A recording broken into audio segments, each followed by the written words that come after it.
हरे कृष्णा. सर्वांचं स्वागत आहे. आज 7वा दिवस. आपण ज्ञान विज्ञान योग याचा अभ्यास करणार आहोत. अध्याय सुरू करण्या अगोदर मी मंगलाचरण म्हणते आणि मग आपण चालू करूया. हरे कृष्णा. ओम अज्ञानतिमिरान्धस्य ज्ञानाञ्जन शलाकया चक्षुरुन्मीलितं येन तस्मै श्री गुरवे नमः. श्रीचैतन्यमनोभीष्टं स्थापितं येन भूतले स्वयं रूप गदामह्यं ददाति स्वपदान्तिकम्. नम ओं विष्णुपादाय कृष्णपृष्ठाय भूतले श्रीमते भक्ति वेदांत स्वामिन् इति नामिने. नमस्ते सारस्वते देवे गौरवाणी प्रचारिणे निर्विशेष शून्यवादी पाश्चात्य देशतारिणे. हे कृष्णा करुणा सिंधु दीनबंधु जगतपते गोपेश गोपिका कांत राधा कांत नमोस्तुते. तप्त कांचन गौरांगी राधे वृंदावनेश्वरी वृषभानुसुते देवी प्रणमामि हरिप्रिये. जय श्री कृष्ण चैतन्य प्रभु नित्यानंद श्री अद्वैत गदाधर श्रीवासादि गौर भक्त वृंद. हरे कृष्ण कृष्ण कृष्ण हरे हरे हरे राम राम राम हरे हरे. सर्वांचं परत एकदा स्वागत आहे. ज्यांच्या आनंदासाठी मी तुम्हाला भगवद्गीता सांगते आणि ज्यांच्या आनंदासाठी तुम्ही भगवद्गीता ऐकता त्या श्री राधा गोविंदांना आपण नमस्कार करूया. त्यांचे आशीर्वाद घेऊन हा अध्याय चालू करूया. कृष्ण कृपा मूर्ती शिल प्रभुपाद ज्यांनी आपल्यासाठी सोप्या शब्दात भगवद्गीता लिहून ठेवली आहे. इस्कॉन मंदिरांची स्थापना केली आहे. त्यांच्याशिवाय हा उपक्रम घडला नसता. त्यांना दंडवत प्रणाम. त्यांचे आशीर्वाद घेऊन आपण हा अध्याय चालू करूया. प्रेमा माताजी ज्यांनी मला ट्रेनिंग दिलं आणि नामानिष्ठ प्रभूजी ज्यांनी या स्लाइड्स तयार केल्या त्या दोघांनाही माझा साष्टांग नमस्कार. आमचे को होस्ट ऍडमिन टेक्निकल टीम यांचे सहकार्य नसते तर मी हा वर्ग घेऊ शकले नसते. म्हणून त्यांना सुद्धा मनापासून धन्यवाद. आणि अगदी ते न चुकता क्लासरूम उघडतात, येतात, कीर्तन सेवा देतात किंवा श्लोक म्हणतात. याबद्दल शब्दामध्ये मी त्यांचे आभार व्यक्त करू शकत नाही. आता अध्याय 6वा ध्यान योग. आपण काय बघितलं? कृष्णाने अष्टांग योगाबद्दल अर्जुनाला माहिती दिली. अष्टांग योगाचे 8 अंग कुठले, प्रगती कशी करायची हे सविस्तर कृष्णाने अर्जुनाला सांगितलं. आणि त्यात मुख्य भाग असा आहे की तुम्ही तुमचं मन संयमित केलं पाहिजे. आणि अर्जुनाने हे सगळं ऐकल्यावर अर्जुन म्हणाला की हा योग काय मला नाही वाटत तो शक्य आहे, माझ्याच्याने होणार नाही. तेव्हा कृष्णाने अर्जुनाला सांगितलं की जे अशक्य आहे ते मी तुला सांगणार नाही. अभ्यासाने आणि वैराग्याने तुला हा अष्टांग योग साधता येईल. मग तरी अर्जुनाला पटलं नव्हतं. म्हणून लगेच अर्जुनाचा प्रश्न होता की जो अयशस्वी योगी आहे त्याचं काय होतं, तो कुठे जातो? तेव्हा कृष्णाने सांगितलं अष्टांग योगामध्ये एखादा योगी पुढे गेला तर त्यांनी जे जे काय केलेलं आहे ते मी जपून ठेवतो आणि काही कारणामुळे पूर्ण नाही झाला तर मी त्याला गुणवान श्रीमंत वैभवशाली कुटुंबामध्ये जन्म देतो. किंवा खूप प्रगती झाली असेल तर त्याला वैष्णव कुटुंबामध्ये जन्म मिळतो जो की अत्यंत दुर्मिळ आहे. तरी देखील अर्जुनाला हा योग आवडला नव्हता, की त्याला असं वाटत होतं की नाही, हे काय मला जमणार नाही. म्हणून शेवटी जेव्हा कृष्णाने अर्जुनाला सांगितलं सर्व योग्यांमध्ये भक्ती योगी हा सर्वश्रेष्ठ आहे असं म्हटल्यानंतर अर्जुनाला बरं वाटलं. आता जिकडे हा श्लोक शेवटचा श्लोक कृष्णाने सांगितला की भक्ती योग हा सर्वश्रेष्ठ आहे, मग अर्जुनाच्या चेहऱ्यावर प्रश्नचिन्ह होता की भक्ती योग म्हणजे काय, मग नक्की आपण भक्ती योगामध्ये काय काय करायचं. मग हा जो प्रश्न होता अर्जुनाचा, शिक्षक बघा, समजा जर एखाद्या विद्यार्थ्याला धडा नीट समजला नसेल किंवा गणित समजला नसेल तर कसं त्याच्या चेहऱ्यावर दिसून येतं. मग काही न बोलता किंवा न सांगता शिक्षक परत ते एक्सप्लेनेशन देतात आणि तेव्हा विद्यार्थ्याला समजतं. अगदी त्याचप्रमाणे अर्जुनाला भक्ती योगाबद्दल अनेक जाणायचंय असं कृष्णाच्या लक्षात आलं. आणि मग आता 7वा अध्याय चालू झालाय. मी तुम्हाला 7व्या अध्यायाचं प्रथम नाव सांगते, ज्ञान विज्ञान योग. ज्ञान म्हणजे तुम्हाला माहिती आहे नॉलेज, आणि विज्ञान म्हणजे ऍप्लिकेशन ऑफ नॉलेज किंवा नॉलेज. जेव्हा आपण ज्ञान जेव्हा आपण आचरणात आणतो त्याला विज्ञान म्हणतात. आणि विज्ञान जर नसेल तर ज्ञानाचा काही उपयोग नाही. एखादा डॉक्टर असेल, त्याला खूप चांगला तो शिकलेला आहे, खूप ज्ञानी आहे, पण तो रुग्ण तपासतच नाहीये, मग त्याच्या ज्ञानाचा काय उपयोग आहे? शून्य, काहीच उपयोग नाही. तर जेव्हा आपण ज्ञान आचरणात आणतो आणि त्या आचरणाने आपण कृष्णाकडे कनेक्ट होतो त्याला योग म्हणतात. ही जी स्लाइड आहे ना, ही या स्लाइड मध्ये महाविष्णू आहेत आणि महाविष्णूच्या श्वास उश्वासाने हे जे आपलं ब्रह्मांड आहे हे तयार होत असतं किंवा ते विष्णूमध्ये विलीन होत असतं. आता उद्या मी तुम्हाला सांगणार आहे की महाविष्णू हे कोण आहे. हे कृष्णाचाच महाविष्णू पुरुष अवतार आहे किंवा विस्तार आहे. ते उद्याच्या अध्यायात मी तुम्हाला सांगणार आहे. आता 7व्या अध्यायात कृष्णाने अर्जुनाला सांगितलं की भक्ती योग सर्वात श्रेष्ठ आहे. मग भक्ती कशी करायची, ती कोणाची करायची, ती का करायची, असे अनेक प्रश्न असतात. ती कशी करायची. मग कृष्ण प्रथम जेव्हा आपण कोणाची भक्ती करतो त्या माणसाबद्दल आपल्याला प्रथम माहिती पाहिजे. म्हणून कृष्णाबद्दल कृष्ण त्याच्या स्वतःबद्दल स्वतःचं जे ज्ञान आहे तो अर्जुनाला देत आहे. मग कृष्ण आपल्या शक्तींचे ज्ञान अर्जुनाला देत आहे.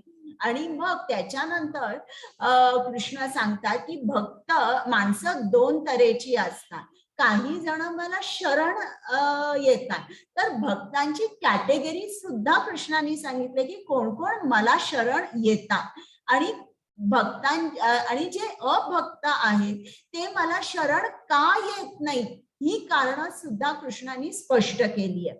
आणि मग देव पूजा डेमिगॉड वर्शिप बद्दल इकडे शिला प्रभुपादांनी सांगितलंय.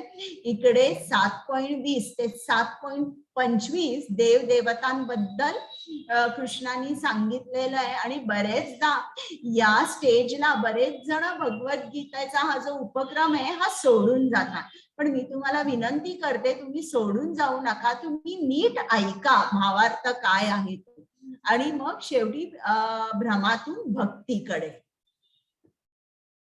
आता हा अध्याय चालू करण्या अगोदर मला आता तुम्हाला एक प्रश्न विचारायचा आहे. आता आपण भगवद्गीतेचे 3 भाग आहेत, 3 विभाग आहेत. तर ते 3 कोणते? पहिला अध्याय ते 6वा अध्याय कर्मयोग, 7वा ते 12वा अध्याय यात भक्ती योग सांगितलाय आणि 13वा ते 18वा हा ज्ञान योग आहे. तर आता आपण मधोमध आहोत. भक्ती योग हा भक्ती योगातला पहिला अध्याय. तर आता मला तुम्हाला विचारायचं आहे की तुम्हाला काय वाटतं की कृष्ण कशाने प्रसन्न होतो? अनेक गोष्टी आहेत, पण मला दोनच गोष्टी सांगा की कृष्ण कशाने खूप प्रसन्न होतो. तुम्हाला काय वाटतं? सांगा बरं.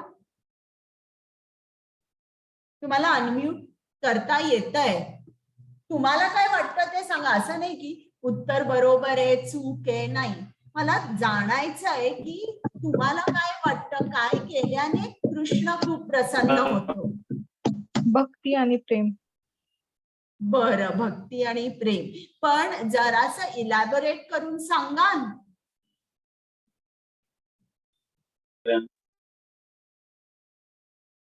बोला. कोणाला नाहीये?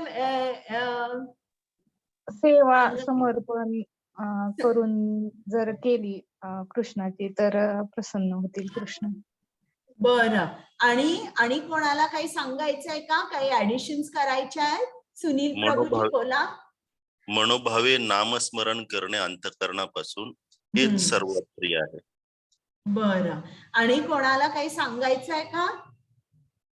आता तुमची सगळ्यांची उत्तरं बरोबर आहे. म्हणजे आपण एक लिस्ट तयार करू शकतो की कृष्ण कशा कशाने प्रसन्न होतो. पण त्या लिस्टवर टॉपमोस्ट जी 2 कारणं आहेत ती म्हणजे जेव्हा आपण कृष्णाच्या शुद्ध भक्तांना आनंद आणि समाधान देतो तेव्हा कृष्ण अत्याधिक प्रसन्न होतो.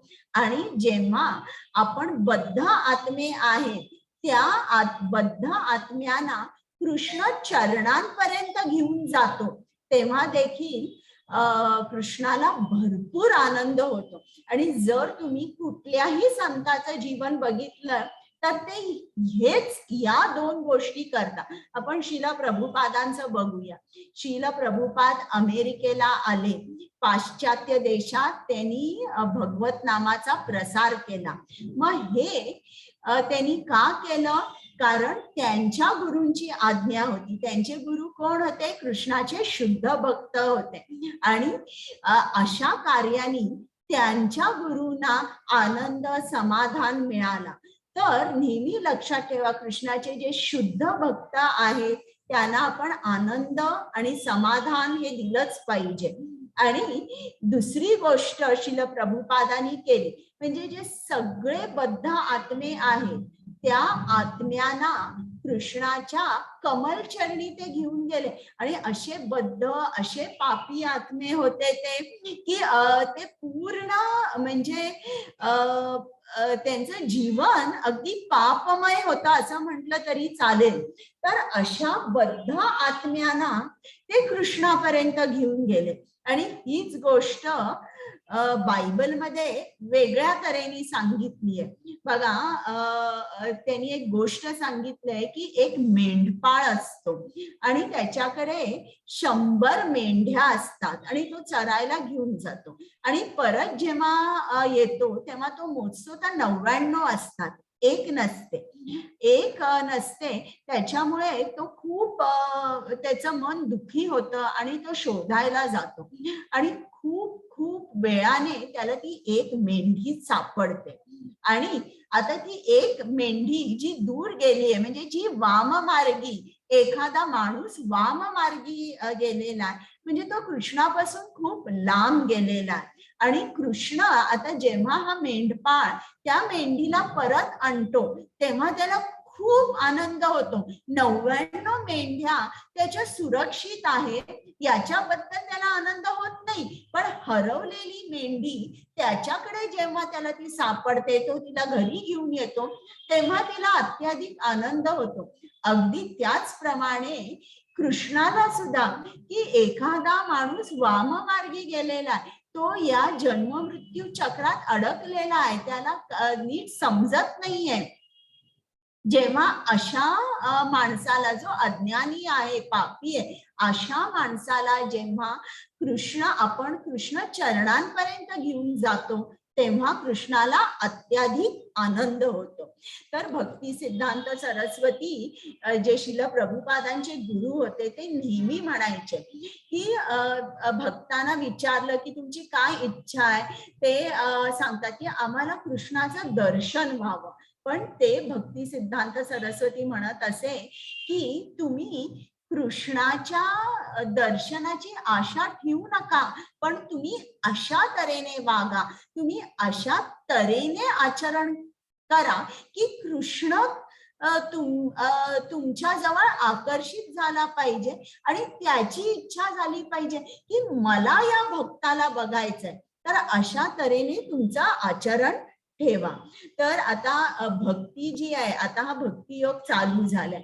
प्रेममय भक्ती जी आहे याच्यामध्ये प्रल्हाद महाराजांनी म्हटलेलं आहे की कृष्ण जी प्रेममय भक्ती आहे ती आपल्याला सहजासहजी देत नाही आणि त्याच्यामध्ये आपले जे कष्ट असतात, आपले जे प्रयत्न असतात याच्यावर काहीच अवलंबून नाहीये. आपण म्हणून तर आपण प्रयत्न सोडायचे असं नाही, प्रयत्न तर केलेच पाहिजे, पण ते आपल्याला प्रेममयी भक्ती तेव्हा प्रदान होते जेव्हा कृष्ण आपल्यावर कृपा करतो किंवा कृष्णाचे शुद्ध भक्त आपल्यावर कृपा करतात. हेच दोन मार्ग आहेत ज्याने आपण कृष्ण चरणापर्यंत पोहोचू शकतो. तुम्ही कृष्णाचे भक्ती केली, कृष्ण तुम्हाला संपत्ती, संतती, सुंदर पत्नी, गाडी, बंगला जे काय हवं ते देईल, पण प्रेममयी भक्ती सेवा जी आहे ही सेवा मात्र आपल्याला कृष्णाच्या कृपेने किंवा त्यांच्या शुद्ध भक्ताच्या कृपेनेच आपल्याला ती मिळू शकते. तर आता आपण भक्ती योग चालू करतोय.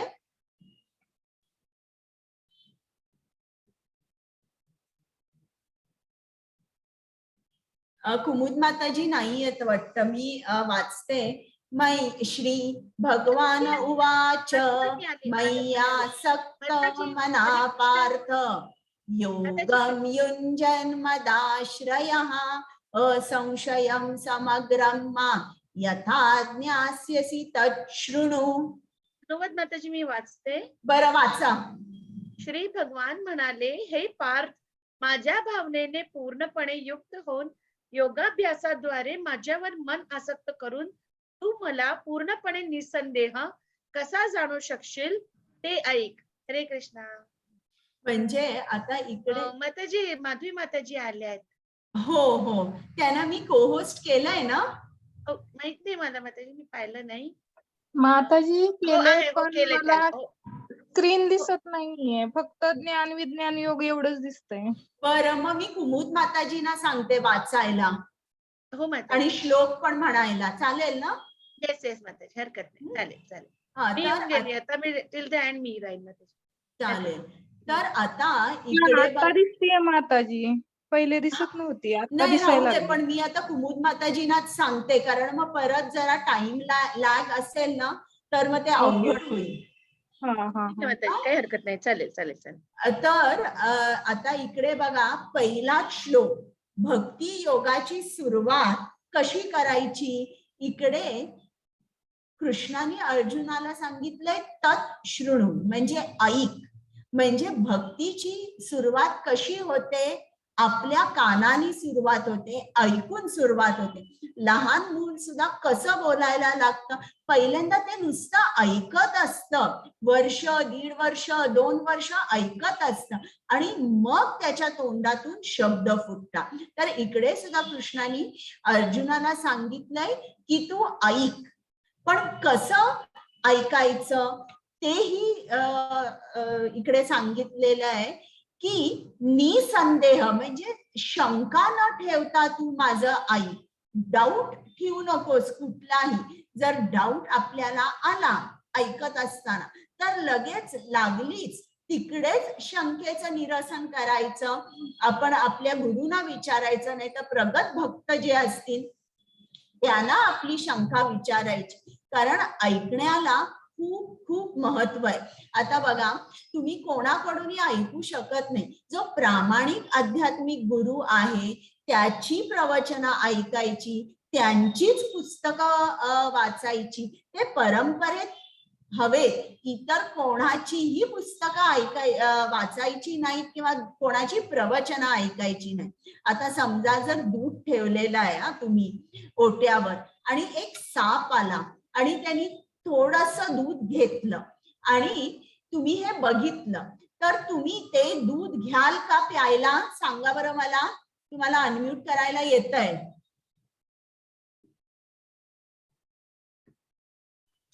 घ्याल नाही का नाही? माताजी, नाही. हा, का नाही?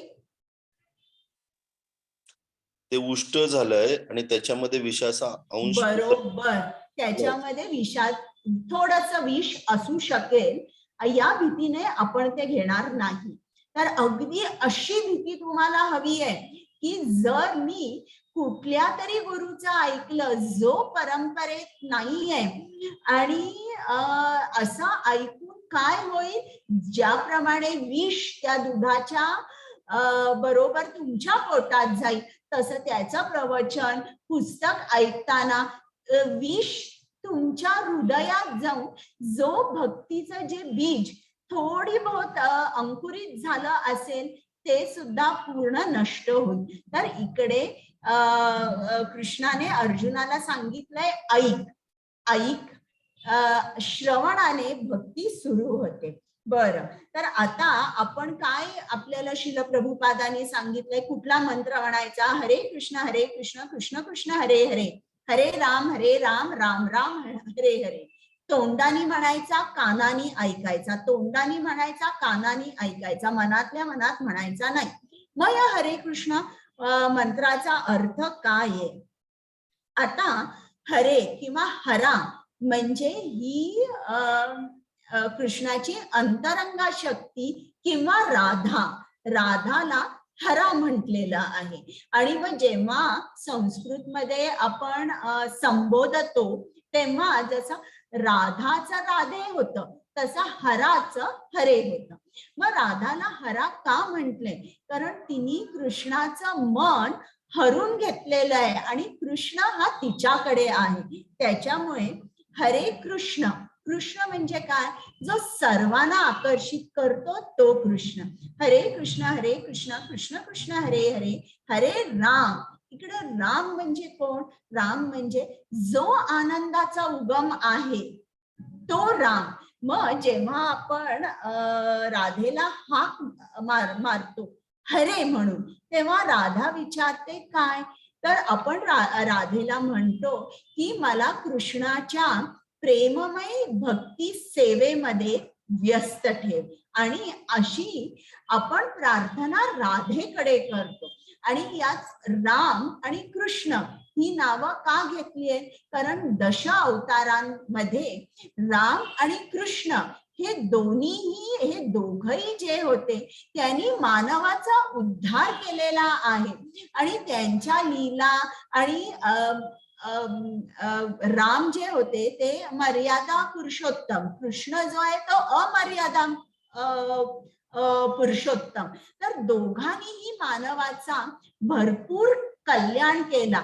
इतर जे दश अवतार आहे, नरसिंहदेव, वराह, परशुराम किंवा मत्स्य अवतार, हे त्या कार्यासाठी आले. त्यांनी ती लीला केली आणि मग ते परत आपल्या धामात गेले.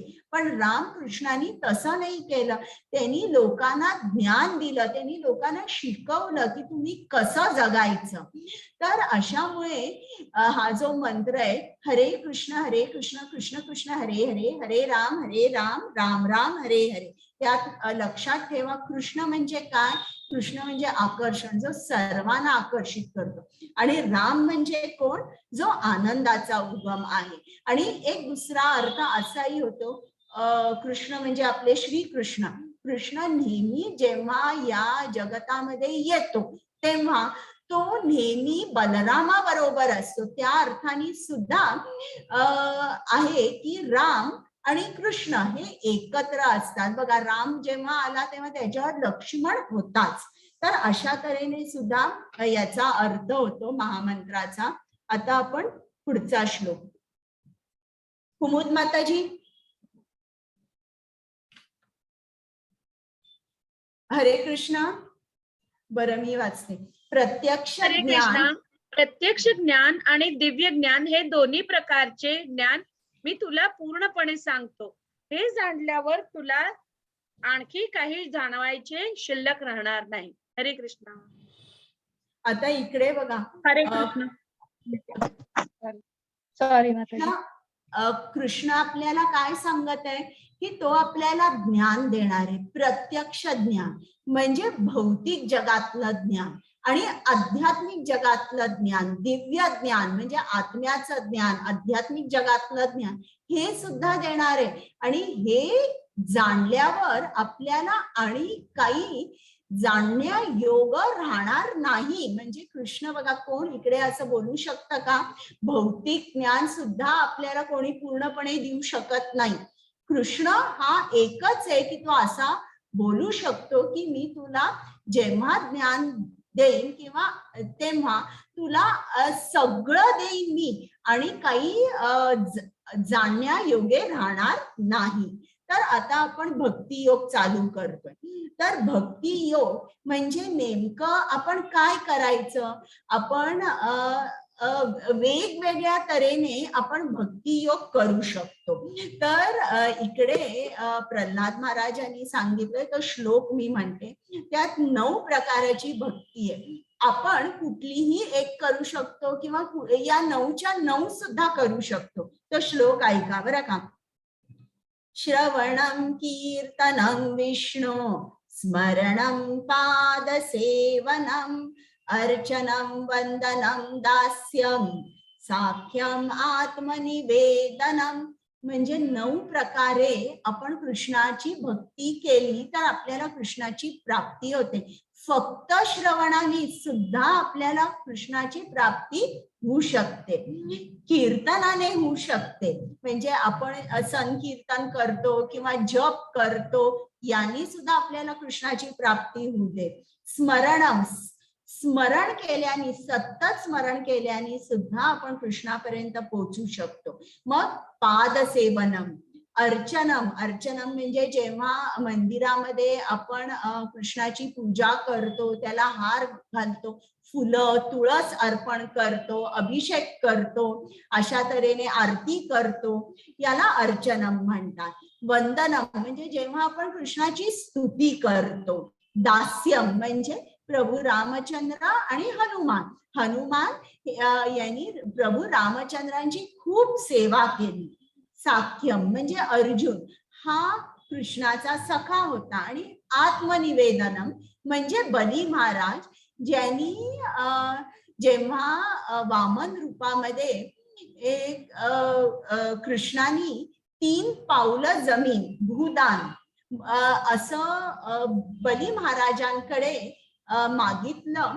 तेव्हा बली महाराजांच्या लक्षात आलं की हा साधा ब्राह्मण नाहीये, हा बटू नाहीये, हा खूप विष्णू आहे. मग जेव्हा 3ऱ्या पावल्यासाठी जमीन द्यायला जागा उरली नाही तेव्हा बली महाराजांनी सांगितलं की तुम्ही आता माझ्या डोक्यावर पाय ठेवा. म्हणजे टोटल सरेंडर, पूर्ण शरणागती, आत्मनिवेदन. हरे कृष्ण. कुमुद माताजी.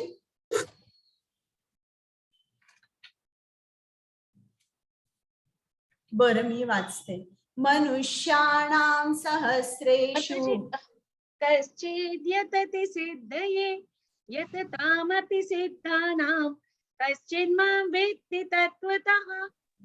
सहस्रावधी मनुष्यापैकी एखादाच सिद्धी प्राप्त करण्याचा प्रयत्न करतो आणि सिद्धी प्राप्त करणाऱ्या त्या मनुष्यापैकी एखादाच मला तत्वतः जाणतो. हरे कृष्ण. बघा आता इकडे मॅरेथॉन दाखवले, हजारो लोक भाग घेत आहेत. काही मध्ये थांबले, काहींचे पाय दुखतायत, काही हळू चालतायत, काही पळतायत, पण एखादाच पहिला येतो तर किंवा फिनिश लाईन ओलांडू शकतो. तर त्याचप्रमाणे अनेक लाखो लोक या भक्ती मार्गावर चालत आहेत, पण त्या लाखो लोकांमध्ये अगदी थोडेसे सिरियस असतात. त्यात जे लाखो सिरियस लोक आहेत, आपण आता लाखो म्हणूया, सिरियस लोकांमध्ये एखाद्यालाच सिद्धी प्राप्त होते. आणि असे जे लाखो आहेत ज्यांना सिद्धी प्राप्त झाली आहे, त्यापैकी एखादाच तत्वतः जाणू शकतो. म्हणजे बघा, कृष्णाला जाणणं सोपं नाहीये. आपल्याला या मार्गावर चालत राहावं लागतं, प्रयत्न करावे लागतात, आपल्याला डिटर्मिनेशन लागतं, पेशन्स लागतो, उत्साह लागतो. तर या सर्व गोष्टी आपल्यामध्ये असाव्या लागतात, मग आपण जातो. आता उदाहरण द्यायचं म्हणजे बघा, आपण हा क्लास सुरू केला तेव्हा 100-150 लोक होते आणि हळूहळू संख्या कमी कमी झाली आणि आज तर 16 जण आहे. आज रविवार असल्यामुळे लोक बाहेर गेली असतील. तर असं करून 100-150 वरून 30-32 इतकी जण असतात. तर हे सोपं नाहीये. कृष्णाकडे जाणं आपल्याला वाटतं तितकं सोपं नाहीये. आणि तुम्ही जे कोणी आज आहात किंवा जे कोणी रोज येतात, ते खरोखर तुम्ही खूप खूप भाग्यवान आहात. आता इकडे कुमुद माताजी.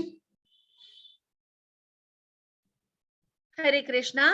भूमिरापो नलो वायुः खं मनो बुद्धिरेव च अहंकार इति यं मे भिन्ना प्रकृतिरष्टधा. पृथ्वी, पाणी, अग्नी, वायू, आकाश, मन, बुद्धी आणि अहंकार या 8 माझ्या भिन्न प्राकृतिक शक्ती आहेत. हरे कृष्णा. आता तुम्ही कृष्णाचं स्मरण एकसारखं करू शकता का? तर उत्तर आहे की नाही, एकसारखं आम्ही करू शकत नाही. मी सकाळी थोडा जप करतो, रात्री जप करतो, मध्ये काहीतरी वाचतो, पण एकसारखं स्मरण करू शकत नाही. तर कृष्णाचं स्मरण तुम्ही कसं केलं पाहिजे? बघा, एक आई असते आणि तिचं तान्हं बाळ आहे. तर आई एकसारखा बाळाचा विचार करते, बाळाला सेंटर मध्ये ठेवते आणि आपली जी दिनचर्या आहे तशी अरेंज करते. चला, आता बाळ झोपलंय ना, आता मी थोडासा स्वयंपाक करेन. बाळ झोपलंय ना, आता मी पटकन बाहेर जाऊन मला लागणाऱ्या वस्तू आणेन. आता अशा तऱ्हेने ती तिची दिनचर्या करते की बाळावर तिचं एकसारखं लक्ष असतं. समजा जर एखादी बाई वर्किंग असेल, ऑफिसमध्ये गेल्यावर सुद्धा ती एकसारखी फोन करत असते. काम करता करता सुद्धा तिचा विचार असतो की आता बाईनी माझ्या बाळाला खायला दिलं असेल का, माझं बाळ झोपलं असेल का, किंवा जर तिला सांगितलं की बाळाला सर्दी झाले, खोकतय किंवा आज जेवलं नाही बाळ, तर आईचं मन किती अस्थिर होतं की काय झालं असेल, काय करू आता. एक सारखा विचार करत असते. तर आपल्याला, आणि तो नैसर्गिक हा विचार येतो, तिला कुठलाही प्रयास करावा लागत नाही. बघा, समजा जर ती घरी आली आणि बाई त्या बाळाला फिरायला घेऊन गेली असेल आणि घरी सगळा पसारा आहे, खेळणी आहे, कपडे, तर ते बघून सुद्धा तिला लगेच आठवतं आपलं बाळ, त्याला हे खेळणं आवडतं किंवा त्याला हा ड्रेस चांगला दिसतो. लगेच अगदी नैसर्गिकरित्या तिला बाळाची आठवण येते विना प्रयास. त्याचप्रमाणे आपल्याला सुद्धा अशीच कृष्णाची आठवण आली पाहिजे, पण ती येत नाहीये. मग कृष्ण काय सांगतो की मी माझ्या भिन्न शक्त्या ज्या आहेत त्या तुम्हाला सांगतो. त्या 8 आहेत: पृथ्वी, पाणी, अग्नी, वायू, आकाश. या ज्या सर्व माझ्या शक्त्या आहेत, यांच्याकडे बघितल्यावर तुम्हाला माझी आठवण येईल. ज्याप्रमाणे ती आई बाळाच्या खेळण्याकडे बघते तेव्हा तिला बाळाची आठवण येते, अगदी त्याचप्रमाणे कृष्ण म्हणत आहे, या माझ्या भिन्न भिन्न शक्त्या आहेत. आता एखादा नट असेल आणि त्याचा खूप मोठं फार्म हाऊस आहे आणि आपण तिकडनं चाललेलो आहे आणि ते सुंदर फार्म हाऊस जेव्हा आपण बघतो तेव्हा आपण एकदम आपलं मन जे आहे आपण नटाबद्दल बोलायला लागतो. काय हा यांनी केवढे पैसे घातले असतील, केवढं सुंदर फार्म हाऊस आहे.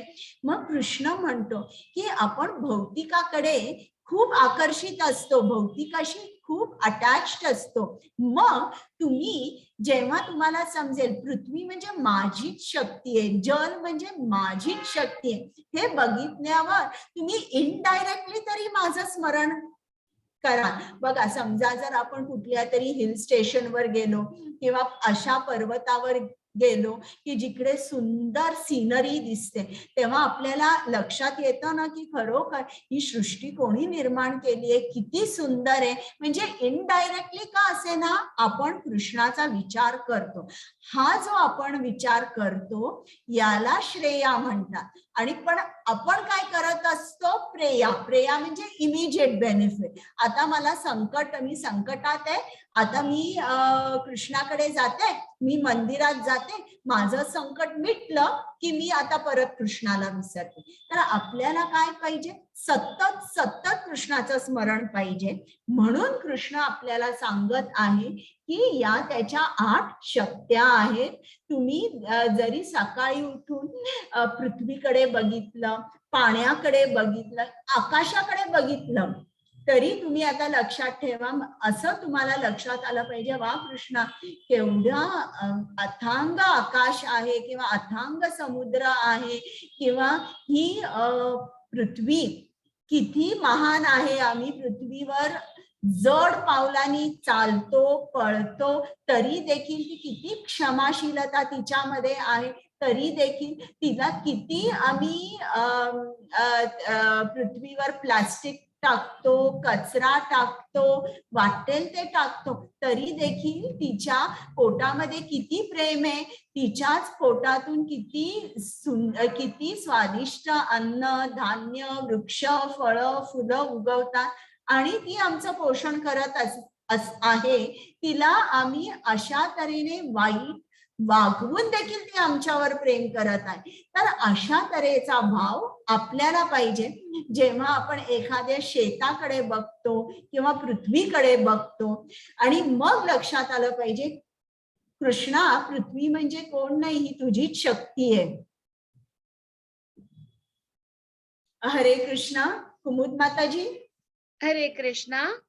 हे महाबाहो अर्जुना, या व्यतिरिक्त माझी आणखी एक श्रेष्ठ अशी पराप्रकृती आहे जिच्या मध्ये जीवाचा समावेश होतो. हे जीव कनिष्ठ भौतिक प्रकृतीच्या साधनाचा उपभोग घेतात. हरे कृष्ण. आता ज्याप्रमाणे आपण प्राण्यांचं क्लासिफिकेशन करतो ना, काही पक्षी असतात, काही मॅमल्स असतात, म्हणजे काही अंड घालून त्यांच्या पिल्लांना जन्म देतात, काही डायरेक्टली देतात, काही रेप्टाईल्स असतात. अशी व्हेरियस तऱ्हेचे ॲनिमल किंगडम मध्ये क्लासिफिकेशन असतं.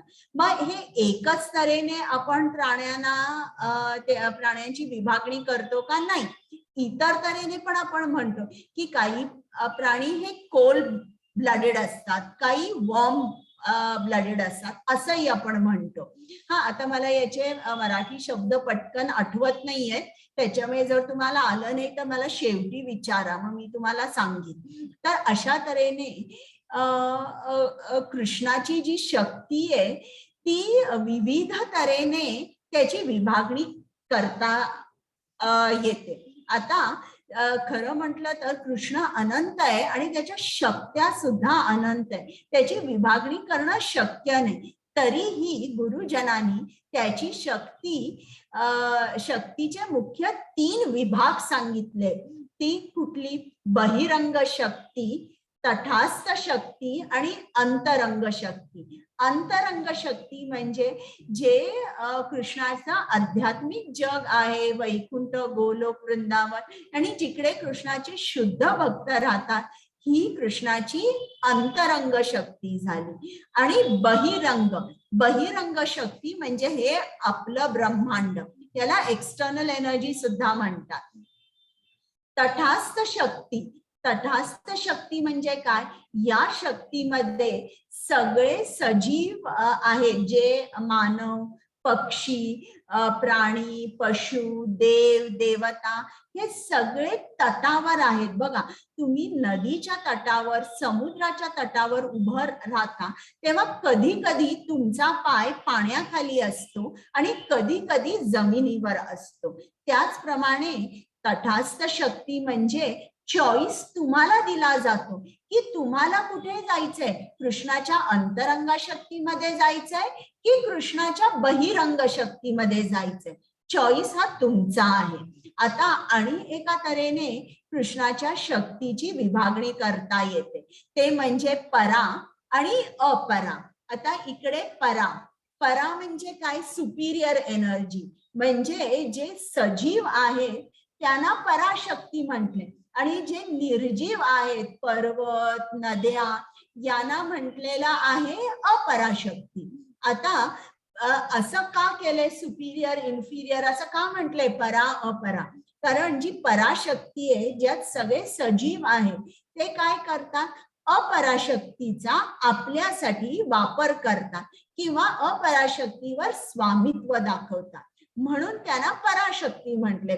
उदाहरणार्थ, आपल्याला आता टेबल करायचंय, आपण काय जातो, जंगलात जातो, लाकूड तोडून आणतो, आपल्यासाठी टेबल करतो. आपल्याला घर बांधायचंय, आपण दगड, विटा, सिमेंट हे पृथ्वीतून घेतो आणि आपण आपल्यासाठी घर बांधतो. आपणच काय, पण एखादी मुंगी सुद्धा मातीचा उपयोग करून सुंदर वारूळ स्वतःसाठी बांधते किंवा सुतार पक्षी जो आहे तो एका झाडामध्ये सुंदर घरट करतो. तर अशा तऱ्हेने हे जे पक्षी, प्राणी, मुंग्या, किडे हे या अपरा शक्तीचा उपयोग करतात स्वतःच्या फायद्यासाठी. म्हणून या शक्त्यांचे दोन विभाग आहेत, परा आणि अपराशक्ती. हरे कृष्ण. कृष्णा, सर्वसृष्ट प्राणी मात्राचा उगम या दोन शक्तींमध्ये होतो. या जगतामध्ये जी काही भौतिक आणि आध्यात्मिक आहे त्याचा उत्पत्ती करता आणि प्रलय करता ही मीच आहे, हे निश्चितपणे जाण. हरे कृष्णा. म्हणजे इकडे आता आपण 5व्या अध्यायात जाऊया. 5व्या अध्यायात मी तुम्हाला सांगितलं होतं ना की आपल्याला कुठल्याही गोष्टीचा त्याग करता येत नाही, शरीराचा सुद्धा नाही, कारण हे शरीर आपलं नाही आहे. पैसे सुद्धा आपण मिळवतो, आपण म्हणतो की मी इतके दिले किंवा मी एवढं त्याग केलं, पण वास्तविक ते पैसे आपण का मिळवू शकतो? कृष्णाने आपल्याला इंद्रिय दिलेली आहे, हातामध्ये शक्ती दिली आहे, पायामध्ये शक्ती दिली आहे, आपण ऑफिसमध्ये जाऊ शकतो. बुद्धी ही कृष्णाने दिली आहे, हे 15व्या अध्यायात परत कृष्ण आपल्याला सांगणार आहे. तर त्याच्यामुळे आपण डिसिजन्स घेऊ शकतो, काम करू शकतो आणि खरा करता हा कृष्ण आहे. आणि या जगामध्ये आपलं काहीही नाही, आपण काहीही कशाचाही त्याग करू शकत नाही. तर इकडे कृष्ण आपल्याला तेच सांगतोय की मी उत्पत्ती करता आणि प्रलय करता ही मीच आहे. तर कृष्ण या ब्रह्मांडाचा स्वामी आहे, तो प्रोप्रायटर आहे, त्याचं या सर्वावर त्याचा हक्क आहे. मग आपल्याला जे काय मिळालंय ते आपण त्याच्या सेवेसाठी जेव्हा वापरू तेव्हा हा त्याग आपण म्हणू शकतो की हा पूर्ण त्याग झाला. हरे कृष्णा. हरे कृष्णा. हे धनंजया, माझ्याहून श्रेष्ठ असे दुसरे कोणतेही तत्व नाही. दोऱ्यात ओवलेल्या मण्याप्रमाणे सर्व काही माझ्यामध्ये आश्रित आहे. हरे कृष्णा.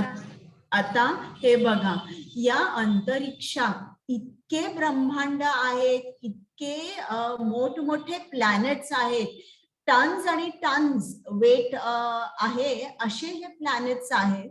तर हे ग्रह आहे, तरी देखील हे ग्रह एकमेकांवर आदळतात कोसळतात एकमेकांवर किंवा कधीतरी त्यांच्या कक्षेतून बाहेर दुसऱ्या कक्षेत जातात, दुसऱ्या ऑर्बिटमध्ये नाही. असं का होत नाही? कारण कृष्ण या सर्वांचा आधार आहे. ज्याप्रमाणे मोत्याची माळ घातल्यावर त्या मोत्याच्या पाठचा पाठचा दोरा दिसत नाही, वरून आपल्याला छान मोत्याचे मणी दिसतात. तो आधार जो दोरा आहे, ज्याच्यामुळे ते मणी, मोत्याचे मणी त्यांच्या पोझिशन मध्ये आहेत, तो दोरा दिसत नाही. अगदी त्याचप्रमाणे कृष्ण सुद्धा या ब्रह्मांडात जे काही सर्व आहे त्या सर्वांचा तो आधार आहे आणि त्याच्यामुळे सर्व काही सुरळीत चालू आहे. आपल्याला फक्त दिसत नाही, कारण आपल्याला ज्ञानचक्षु नाहीये. हरे कृष्ण. हरे कृष्णा. रसोहम आत्सु कौन्तेय प्रभास्मि शशि सूर्ययोः प्रणव शब्द वेदेषु शब्दथे पौरुषम नृषु. हे कौन्तेया, पाण्यामधील रस मी आहे, चंद्र आणि सूर्याचा प्रकाश मी आहे, वैदिक मंत्रामधील ओंकार मी आहे, आकाशातील शब्द मी आणि मनुष्यामधील सामर्थ्यही मी आहे. हरे कृष्णा. आता पाण्यामधील रस मी आहे म्हणजे I am the taste in water. तर आता पाण्याला चव असते का? अजिबात चव नाही. मग कृष्ण असा का म्हणतोय पाण्यामधील रस मी आहे?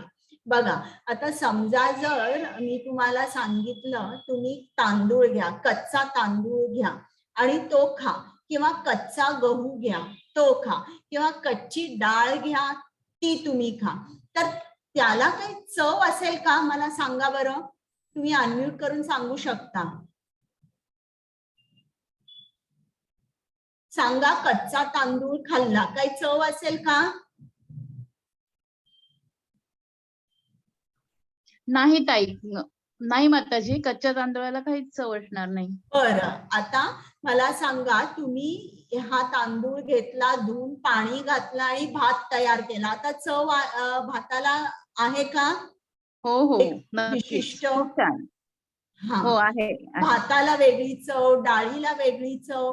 तुम्ही गव्हाचं पीठ त्यात पाणी घातलं, पोळ्या केल्या, त्याला वेगळी चव आहे.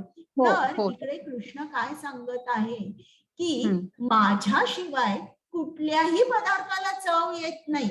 आता तुम्ही कुठलीही सॉलिड गोष्ट घ्या आणि ती तोंडात घाला, तर ती जेव्हा तुम्ही चोखायला लागता, जेव्हा तुमचा सलायवा, थुकी त्याच्याबरोबर मिसळते, तेव्हा चव येते. तर पदार्थाला चव केव्हा येते? जेव्हा त्यात पाणी घालतो तेव्हाच त्या पदार्थाला एक विशिष्ट चव येते. तर कृष्ण आपल्याला तेच सांगतोय की पाण्यामधील रस मी आहे, म्हणजे माझ्यामुळे प्रत्येक पदार्थाला चव वेगवेगळी असते, त्याचं कारण मी आहे. मग सूर्याचा, चंद्राचा प्रकाश मी आहे. वैदिक मंत्रामधील ओंकार मी आहे. आता तुम्हाला काही वैदिक मंत्र माहिती आहेत का जे ओम पासून सुरू होतात? मला सांगा बरं. हो माताजी, गायत्री मंत्र ओम पासून सुरू होतो. आणि कुठले? ओम नमः शिवाय वगैरे. बरोबर. गणपतये नमः. मृत्युंजय मंत्र. हो, बरोबर सांगितलं. तर आता इकडे कृष्णाने काय सांगितलं? वैदिक मंत्रांमधील ओंकार मी आहे, म्हणजे याचा अर्थ काय आहे बघा. नीट हा एकदम डीप अर्थ आहे, तो तुम्ही जाणून घ्या. ओम नमः शिवाय, ओम गंग गणपतये नमः, हे जे मंत्र आहे, कृष्ण काय सांगतो की तुम्ही पहिल्यांदा माझंच नाव घेताय. मी सुपिरियर आहे म्हणून मी पहिला आहे, मी प्रणव आहे, मी ओंकार आहे. म्हणून कुठलेही वैदिक मंत्र जे आहेत ते ओमनी चालू होतात, की दाखवण्यासाठी, दर्शवण्यासाठी की मी I am the supreme personality of godhead, मी सुप्रीम आहे, हे दाखवण्यासाठी कुठलाही वैदिक मंत्र जो आहे तो ओंकाराने चालू होतो.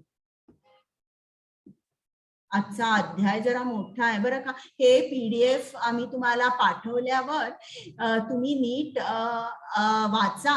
चंद्र आणि सूर्यामधला प्रकाश कोण आहे? कृष्ण आहे. पृथ्वीचा सुगंध कोण आहे? कृष्ण आहे. हे तुम्ही नीट वाचा, कारण हे वाचायला आता आपल्याला वेळ नाहीये. हरे कृष्ण. कुमुद माताजी. हरे कृष्णा. सात्विक, राजसिक आणि तामसिक हे सर्व भाव माझ्या शक्तीनेच अभिव्यक्त होतात. एका दृष्टीने मी सर्व काही आहे, परंतु मी स्वतंत्र आहे. मी प्राकृतिक गुणाच्या अधीन नाही, उलट तेच माझे अधीन आहे.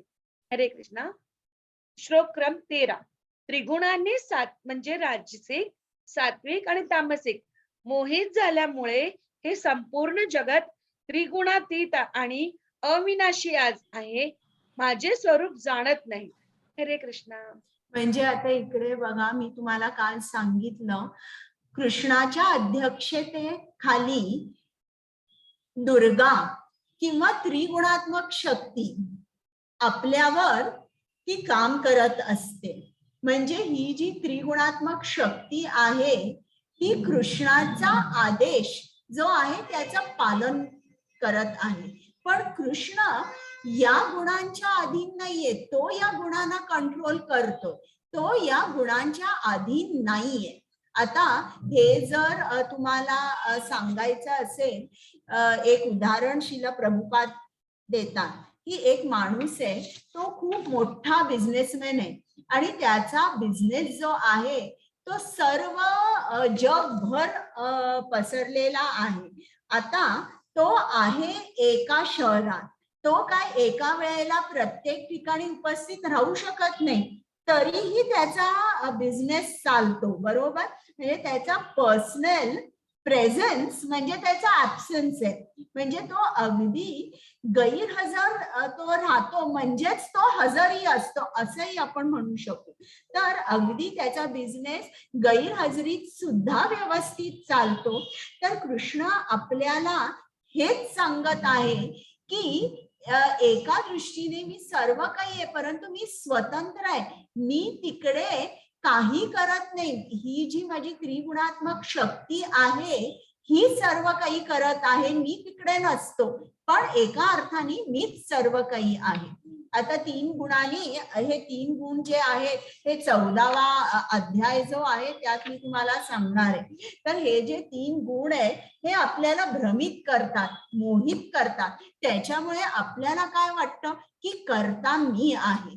आता हे गुण आपल्याला मोहित केल्यामुळे आपण कृष्णाचं स्वरूप जाणूच शकत नाही. ज्याप्रमाणे एक राज्य आहे आणि त्याच्यामध्ये एक कारागृह आहे आणि राजा त्या कारागृहामध्ये, एकदा राजाला वाटतं की आपण जाऊन बघूया की या कारागृहात कसं काय हे कैदी राहत आहेत, जेवतायत ना, काम करतायत ना व्यवस्थित.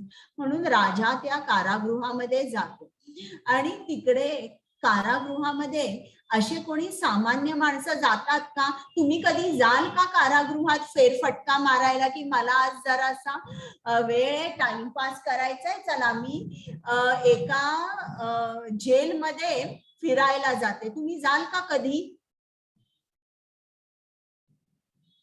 सांगा बरं. नाही जाणार. नाही जाणार. मग आता हे जे कैदी आहे, राजा जेव्हा येतो त्याला वाटतं एक कैदीच आलेला आहे आणि राजाकडे ते कैदी सारखंच बघतात. कैदी सारखेच त्याला प्रश्न विचारतात, तू कोणता गुन्हा केला होतास आणि सगळं. तर आपलं सुद्धा तसंच होतं. कृष्ण जेव्हा या भूतलावर अवतरतो तेव्हा आपण कृष्णाकडे असेच बघतो जसे हे कैदी या राजाकडे बघत आहे. अशा तऱ्हेने आपण त्याला ऑर्डिनरी माणूस, अगदी सर्वसामान्य आपल्यासारखा आपण कृष्णाला समजतो.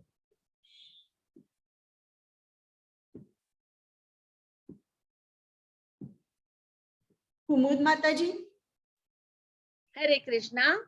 दैवी येषा गुणमयी मम माया दुरत्यया मामेव ये प्रपद्यन्ते मायामेतां तरन्ति ते. तीन प्राकृतिक गुणांनी युक्त असलेली माझी दैवी मायाशक्ती ही अतिशय दुस्तर आहे. परंतु जे मला शरण आले आहेत ते मायेला सहजपणे तरुण पलीकडे जातात. हरे कृष्णा. आता हा जो आपण जे जन्म मृत्यू चक्रामध्ये अडकलेलो आहे किंवा ही जी भौतिक सृष्टी आहे तिची कल्पना भवसागराबरोबर केली. आता तुम्ही मला सांगा की आता समजा जर हा पॅसिफिक ओशन आहे आणि त्याच्यामध्ये एक माणूस, हा मुलगा दाखवला, हा बुडतोय, तर त्याचे चान्सेस ऑफ सर्व्हायव्हल, तो जगू शकेल का? त्याचे काय चान्सेस आहेत की हा जगू शकेल? मला सांगा बरं तुम्ही. माताजी, त्यांना कोणी वाचवलं तर ते जगू शकतील. सांगा याचे काय सर्व्हायव्हल चान्सेस काय आहेत? हा पॅसिफिक ओशन मध्ये आहे, आजूबाजूला काहीच नाहीये, तो वाचू नाही शकणार बहुधा. बरोबर सारिका माताजी, थँक्यू. तर तो वाचू शकणार नाही. त्यात एवढे मासे असतात, मोठमोठे भयानक मासे असतात आणि लाटा सुद्धा एवढ्या मोठमोठ्या असतात, त्याचं वाचणं जवळजवळ अशक्य आहे. हीच परिस्थिती आपली सुद्धा आहे. तर पाण्यात बुडताना पहिल्यांदा माणूस काय करतो? एकतर तो ओरडतो जोरात आणि हात वर करतो, कदाचित कोणीतरी बघेल. आता मी तुम्हाला एक गोष्ट सांगते. इकडे कृष्णाने सांगितलं की माझी जी माया शक्ती आहे ही अतिशय दुस्तर आहे, पण जो मला शरण येतो तो सहजपणे तरून जातो. आता दोन मित्र आहे, एक श्रीमंत आहे आणि एक गरीब आहे, जो त्यांची खूप चांगली मैत्री असते. एक दिवस तो श्रीमंत मित्र या गरीब मित्राला आपला पत्ता देतो आणि त्याला सांगतो की आज संध्याकाळी तू माझ्या घरी ये, आपण खेळूया आणि तू जेवून मगच घरी जा. आणि या मित्राला खूप आनंद होतो. शाळा सुटल्यानंतर लगेच कपडे वगैरे तो करतो आणि या श्रीमंत मुलाच्या घरी जातो आणि बघतो तर काय, केवढा मोठा बंगला असतो, मोठा गेट असतो आणि हा गेटच्या जवळ जातो तितक्यात एक भयानक कुत्रा तिकडे येतो आणि जोर जोरात भुंकायला लागतो. त्याचा अकराळ विक्राळ रूप बघून हा घाबरतो आणि विचार करतो, नको बाबा, मला हा मित्रही नको, आता मी जातो. मी जर आत गेलो चुकून तर हा माझा फडशा पाडेल, इकडनं काही मी जिवंत परत जाऊ शकणार नाही. तर अशा तऱ्हेने हा मित्र परत फिरतो. मग तो विचार करतो की मी एकदा तरी माझ्या मित्राला जोरात हाक मारतो. मग तो जोराने हाक मारतो आणि मित्र बाल्कनीमध्ये येतो आणि हा सांगतो की मला तुझ्याकडे येता येत नाही, हा तुझा कुत्रा आहे, हा मला येऊ देत नाही, मी घरी जातो. तो म्हणतो नाही नाही थांब, अरे मी तुला बोलवलंय ना. तर तो कुत्र्याला हाक मारतो आणि सांगतो सिट डाऊन, खाली बस. तो कुत्रा त्वरित खाली बसतो आणि आता हा मित्र, श्रीमंत मित्र आहे, तो आपल्या मित्राला सांगतो दार उघड आणि ये आतमध्ये. आणि हा दार उघडतो आणि येतो. जसा आत चालत असतो, कुत्र्याची मान खाली असते, तो डोळे सुद्धा वर करून बघत नाही की हा येतोय आणि हा वर मित्राकडे आपल्या जातो आणि ते चांगली त्यांची संध्याकाळ एन्जॉय करतात. आता हीच गोष्ट आपल्याला कृष्णाने सांगितली. माझी माया जी आहे ती दुस्तर आहे. तुम्हाला एकच उपाय आहे, तुम्ही जेव्हा मला शरण याल तेव्हा ही माया तुमच्याकडे बघणार सुद्धा नाही, ही तुम्हाला काही करू शकणार नाही आणि तुम्हाला माझी प्राप्ती होईल. तर तुम्हाला आपल्याला काय करायचं आहे? आपल्याला हाक मारायची. बघा, भवसागरात बुडायला लागल्यावर माणूस नॉर्मली काय करतो? हात वर करतो. म्हणून मी तुम्हाला शेवटी का सांगते किंवा इस्कॉन मध्ये शेवटी हात वर करून हरे कृष्ण महामंत्र म्हणतात, तेव्हा आपले हात वर असतात. कृष्णाला आपण सांगतोय, कृष्णा, हा भवसागरात मी बुडते, तुझी जी माया शक्ती आहे ती अतिशय दुस्तर आहे, मला तुझ्याकडे यायचंय, तुझा हात दे मला. तर जेव्हा आपण कृष्णाचं नाव घेतो तेव्हा ही माया आहे, ही काहीही आपल्याला करू शकत नाही. कृष्ण स्वतः आपल्याला त्याचा हात देतो आणि आपण त्याच्याकडे जाऊ शकतो अगदी सहजपणे. हरे कृष्ण. हरे कृष्णा. न मां दुष्कृतिनो मूढाः प्रपद्यन्ते नराधमः मायया परतज्ञानाः आसुरं भावम् आश्रिताः. जे अत्यंत मूर्ख आणि दुष्ट आहे, नराधम आहे, ज्याचे ज्ञान मायामुळे नष्ट झाले आहे आणि जे असुरांची नास्तिक प्रवृत्ती धारण करतात ते मला शरण येत नाही. हरे कृष्णा. आता भगवद्गीता म्हणजे कसं आहे, जणू काही एक प्रेमपत्र आहे. कृष्णाने प्रेमपत्र आपल्याला लिहिलेलं आहे आणि त्या प्रेमपत्रात लिहिलेलं आहे कुठे यायचं, कसं पोचायचं त्याच्यापर्यंत. आणि कृष्ण हेही आपल्याला सांगतोय, मी तुमची वाट बघतोय, लवकर लवकर माझ्याकडे या. आपलं जे नातं आहे ते शाश्वत नातं आहे आणि तुमची इकडची जी नाती आहेत ना ती तुमच्या शरीरापुरतीच आहे, ती शाश्वत नाहीये. तुम्ही लवकर माझ्याकडे या. तर कृष्ण भगवद्गीता एक प्रेमपत्र आहे. कृष्ण आपल्याला सांगतोय की माझ्याकडे या, तुम्ही माझे आहात आणि आपल्याला मार्ग सांगतोय की त्याच्याकडे कसं पोचायचं. पण काही लोक आहेत ते कृष्णाकडे जातच नाही. मग कृष्ण आपल्याला सांगतो, कोण लोक माझ्याकडे फिरकत नाही, माझ्याकडे बघतही नाही, तर ती अत्यंत मूर्ख आहे, दुष्ट नराधम आहे, ज्यांचे ज्ञान मायेमुळे नष्ट झालेले आहे आणि जे आसुरी प्रवृत्तीचे आहेत ते मात्र कृष्णाकडे कधीच जात नाही. म्हणजे अत्यंत मूर्ख आहे. ते कोण आहे? त्यांनी एका गाढवाची तुलना केली आहे. मूर्ख माणूस कसा असतो, तो विचार करतो मी जॉब वगैरे कसा करू, मला नोकरी करायची आहे, पैसे मिळवायचे, जर पैसे मिळवले नाही तर मी खाणार काय, माझ्या पोटाचं कोण बघणार, अशा विचाराने तो दिवसभर इतका काम करतो, स्वतःच्या सेल्फ डेव्हलपमेंटसाठी वेळ देत नाही. शास्त्र, पुस्तक, आता आमची ही जो उपक्रम आहे मुफ्त आहे, विचारा वेळ नाही, हे उत्तर येतं. तर जेव्हा असा माणूस म्हणतो त्याला त्याची तुलना गाढवाबरोबर केली आहे. हे गाढव काय विचार करताय की मी सकाळपासून काम केलं, ओझी वाहून वाहून घेऊन गेलो, तर रात्री हा मालक माझा 2 घास मला देईल. या गाढवाला माहित नाहीये की तो जे राहतोय त्याच्या जवळच डोंगर आहे, जवळच माळरान आहे, ज्याच्यावर हवं तेवढं गवत त्याला खायला मिळेल. तर आपली परिस्थिती या गाढवासारखी असते. मग त्याच्यानंतर नराधम, दुष्ट नराधम म्हणजे जे विकर्म करतात. विकर्म म्हणजे जे शास्त्राने निषिद्ध मानलेलं आहे, दारू प्यायचं, स्त्रीगमन करायचं, जुगार खेळायचा, हे जे नॉनव्हेज खायचं, हे जे काही काही गोष्टी आपल्याला सांगितलंय ते करू नका. जेव्हा आपण असं करतो, विकर्म करतो, तेव्हा मात्र जणू काही आपल्याला दरवाजाच बंद झालेला असतो, आपण कृष्णाकडे पोहोचू शकत नाही.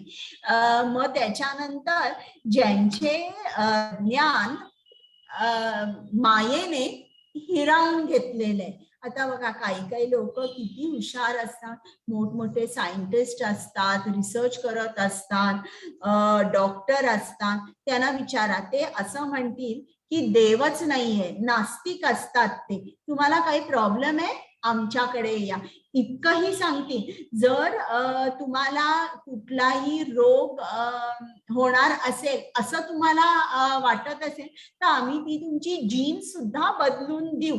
पण या लोकांना जर विचारलं तुम्ही आमचं मरण थांबवू शकता का, मृत्यू थांबवू शकता का, त्याला त्यांच्याकडे उत्तर नसतं. पण त्यांना असं वाटतं की हे जे जग आहे याच्यामध्ये सर्वश्रेष्ठ ज्ञान त्यांना आहे. तर असे जी लोक असतात यांचं ज्ञान मायेने हिरावून घेतलेलं आहे. आणि मग जे आसुरी प्रवृत्तीचे असतात, इकडे त्यांनी रावण दाखवलेला आहे. तो मोठा शिवभक्त होता, मोठा स्कॉलर होता, त्यांनी सगळे वेद वाचलेले होते. पण आता इकडे तो तपस्या करत आहे. तो तपस्या का करत आहे? कारण त्याला काय पाहिजे, त्याला देवाची सेवा नकोय, त्याला कृष्ण नकोय, कृष्णाची सेवा नकोय, त्याला काय पाहिजे, त्याला खूप संपत्ती पाहिजे, त्याला पूर्ण स्वर्गाचा अधिपती झाला पाहिजे किंवा त्रिलोकाचा अधिपती झाला पाहिजे. अशा पर्सनल गेन साठी तो तपस्या करतो. तर याला म्हणतात आसुरी प्रवृत्तीची माणसं. ही सुद्धा कृष्णाकडे जाऊ शकत नाही. मग काही भक्त असतात ते कृष्णाकडे जातात, ते 4 प्रकारचे आहेत. आपण सुद्धा त्या 4 प्रकारांमध्ये मधलेच आहोत. आता हे जाणून घेऊया. कुमुद माताजी. हरे कृष्णा. चतुर्विधा भजन्ते माम जना सुकृतिनोर्जुन अर्थ जिज्ञासु अर्थार्थी ज्ञानीच्या भरतर्षभ. हे भरत श्रेष्ठ अर्जुना, 4 प्रकारचे पुण्यात्मा माझी भक्ती करू लागतात. अर्थ, अर्थार्थी, जिज्ञासू आणि ज्ञानी. हरे कृष्णा. आता कुठले 4 प्रकारचे भक्त कृष्णाकडे जातात? जे आर्त असतात, जे संकटात सापडलेले असतात, ते कृष्णाकडे जातात, प्रार्थना करतात, कृष्णा तूच एक आहेस जे आमचं संकट घालवू शकतोस. अर्थार्थी, ज्यांना संपत्तीची खूप गरज असते. जिज्ञासू म्हणजे काय?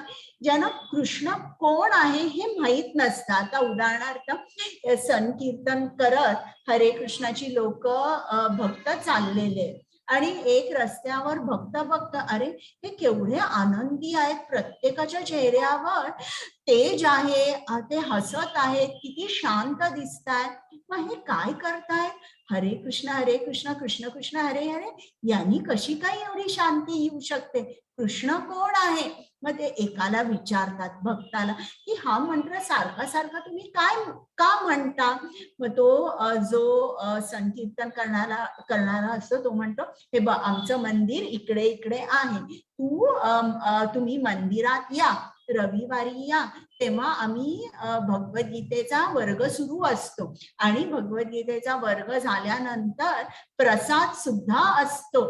तुम्ही या, हे सर्व मोफत आहे आणि तुम्हाला ज्ञान मिळेल. म्हणजे त्याला जिज्ञासा असते, कृष्ण कोण आहे, आपण कृष्णाचं का केलं पाहिजे, असे भक्त, अशी माणसं सुद्धा कृष्णाकडे जातात. आणि ज्ञानी म्हणजे कोण असतो? त्याला पूर्ण ज्ञान असतं, कृष्ण कोण आहे, कृष्णाची भक्ती मी का करायची हे त्याला माहित असतं. तर आता कृष्ण आपल्याला सांगणार आहे या 4 भक्तांपैकी त्याला कोण आवडतं. पण त्या अगोदर आता मी तुम्हाला प्रश्न विचारणार आहे, तर तुम्ही मला सांगा. इकडे गजेंद्र दाखवलेला आहे आणि गजेंद्राचा पाय एका मगरीने पकडलेला आहे आणि त्यांचे हजारो वर्ष युद्ध चाललं होतं. म्हणजे ही मगर हा पाय सोडतच नव्हती आणि गजेंद्र पाय त्याचा सुटत नव्हता. तो त्याचा पाय ओढून घ्यायचा प्रयत्न करत होता पण मगर सोडत नव्हती. गजेंद्रचे इतर पत्न्या, नातेवाईक, मित्र सर्वांनी त्यांना मदत केली पाण्याच्या बाहेर काढायची, पण तरी ते सगळे व्यर्थ ठरले. काही दिवसांनी हे सगळे त्याचे नातेवाईक होते हे थकले आणि ते परत पर्वतावर आणि जंगलामध्ये गेले. आता हा एकटा राहिला. तर गजेंद्र हा कुठला भक्त आहे? आर्त, अर्थार्थी, ज्ञानी की जिज्ञासू? हात वर करा आणि सांगा मला. अर्थ. अर्थ. बरोबर, आर्त. द्रौपदीचं वस्त्रहरण चाललेलं आहे, ती कोण आहे? आर्त, अर्थार्थी, आर्त. बरोबर. आता इकडे ही स्लाइड आहे.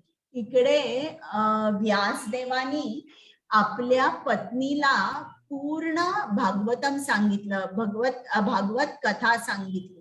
तेव्हा ती गर्भवती होती आणि तिच्या गर्भामध्ये शुकदेव होते.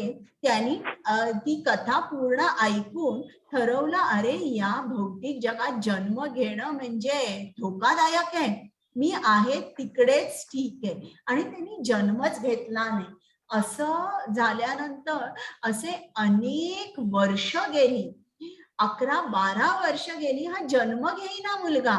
म्हणून व्यासदेव कृष्णाकडे गेले आणि त्यांनी घडलेली कथा सांगितली आणि कृष्णाला विनंती केली, आता तुम्हीच काहीतरी करू शकाल. मग कृष्ण स्वतः व्यासदेवांच्या घरी आले आणि त्यांनी शुकदेव गोस्वामींना विनंती केली की तू जन्म घे. पण शुकदेव गोस्वामींनी जन्म घेतला. आता भागवत कथा पूर्ण ऐकून, इतके वर्ष ऐकून त्यांची जी भक्ती होती ती परिपक्व झाली होती, त्यांच्यामध्ये खूप तपोबल आलं होतं. जन्म घेतल्या घेतल्या आपल्या तपोबलाने ते 16 वर्षाचे तरुण झाले आणि 16 वर्षाचे तरुण झाल्यानंतर ते घरी राहिले नाही, एक सेकंद सुद्धा थांबले नाही. माझी आई कोण आहे, माझे बाबा कोण आहे हे बघायला. तेवढ्या ममतेने सुद्धा माझा घात होईल म्हणून ते घरातून पळून गेले. आता हे जे शुकदेव गोस्वामी आहेत ते कोण आहेत सांगा बरं मला. अर्थ, अर्थार्थी, ज्ञानी की जिज्ञासू? ज्ञानी. बरोबर. आता इकडे हे परीक्षित महाराज आहेत, त्यांना समजलं की आता आम्हाला 7 दिवस आहे जगायला. त्यांना माहित होतं की ते अमक्या दिवशी त्यांचा मृत्यू होणार आहे. म्हणजे असं जे माणसाला माहित असतं असा माणूस अतिशय भाग्यशाली असतो. तेव्हा 7 दिवस आहेत म्हणून ते आपल्या नातेवाईकांना, मित्रांना, कोणालाही भेटायला गेले नाही. ते थेट शुकदेव गोस्वामीकडे गेले आणि त्यांनी एक प्रश्न विचारला, what is the duty of a dying man? की आता माझं मरण येणार आहे, अमक्या दिवशी 7 दिवस आहे, आता माझी ड्युटी काय आहे? तर आता तुम्ही मला सांगा की हे जे परीक्षित महाराज हे कोण आहेत? ज्ञानी आहे, जिज्ञासू, आर्त की अर्थार्थी? जिज्ञासू. अच्छा, हे यांना जिज्ञासू म्हणता नाही येणार, यांना ज्ञानी म्हणता येईल. कारण त्यांना माहित होतं की आता माझी ड्युटी म्हणजे आता मी कृष्णार्पण झालो पाहिजे. पण हेच त्यांनी एका गुरूंकडून मार्गदर्शन घेतलं म्हणून त्यांना ज्ञानी म्हटलं जातं. पण जिज्ञासू सुद्धा बरोबर आहे. इकडे ध्रुव महाराज आहेत. जेव्हा ध्रुव महाराजांचा त्यांच्या वडिलांनी अपमान, त्यांच्या सावत्र आईनी अपमान केला, ते लहान होते आणि आपले वडील उत्तानपाद यांच्या त्या मांडीवर बसले. तेव्हा ध्रुव महाराजांच्या सावत्र आईनी सांगितलं, तू राजाच्या मांडीवर बसणं योग्य नाहीयेस. राजाच्या मांडीवर फक्त माझाच मुलगा बसेल. असं झाल्यावर त्यांचा अपमान झाला आणि ते इकडे अरण्यामध्ये गेले आणि नारद मुनींच्या आज्ञेनुसार त्यांनी ओम नमो भगवते वासुदेवाय हा जप सुरू केला. पण सुरू करायच्या अगोदर त्यांची इच्छा अशी होती की मला माझे वडील नाही, माझे पणजोबा, यांचे पणजोबा, ध्रुवांचे पणजोबा म्हणजे ब्रह्मदेव होते. ब्रह्मदेवापेक्षा सुद्धा मला मोठं राज्य पाहिजे. म्हणजे हे ध्रुव कोण होते बरं मला सांगा? आर्त, अर्थार्थी, ज्ञानी की जिज्ञासू? अर्थार्थी. त्यांना मोठं राज्य पाहिजे होतं. इकडे सुग्रीव आणि प्रभू रामचंद्र, सुग्रीवाचं सुद्धा राज्य गेलं होतं आणि सुग्रीवाना आपलं गेलेलं राज्य हवं होतं. मग ते कोण होते? अर्थार्थी. Very good. इकडे नैमिष्य अरण्यामध्ये अनेक ऋषीमुनी जमले होते आणि त्यांनी सूत गोस्वामींना प्रश्न विचारला की या जगामध्ये जाणण्यायोग कोण आहे आणि आपण मानवानी काय केलं पाहिजे आणि भक्ती का केली पाहिजे. तर हे जे सगळे होते यांना जिज्ञासू आपण म्हणतो. हे जे ऋषी जमले होते नैमिष अरण्यामध्ये आणि त्यांनी प्रश्न विचारले सूत गोस्वामीला, तर हे सर्व जिज्ञासू होते. हरे कृष्ण.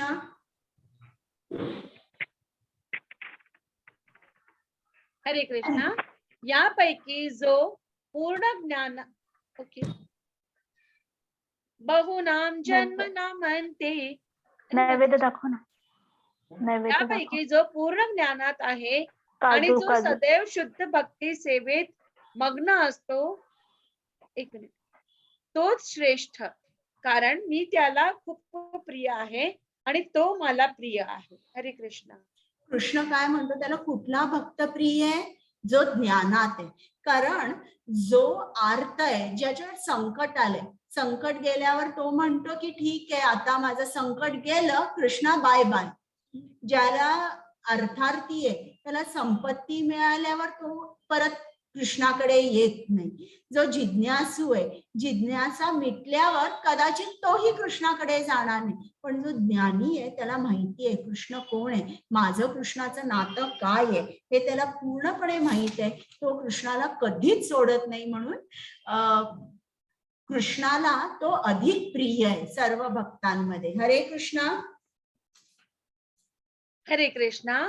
बहुनाम जन्मनामन्ते ज्ञानवान मां प्रपद्यते वासुदेव सर्वमिति स महात्मा सुदुर्लभ. अनेकानेक जन्म आणि मृत्यूनंतर ज्याला वास्तविक ज्ञान होते तो मी अस्तित्वातील सर्व गोष्टींच्या कारणाचे परम कारण असल्याचे जाणून मला शरण येतो, असा महात्मा अत्यंत दुर्लभ असतो. हरे कृष्ण. तर याच्यात आपल्याला समजतं महात्मा कोण आहे. आपण महात्मा शब्द इतका कॅज्युअली वापरतो.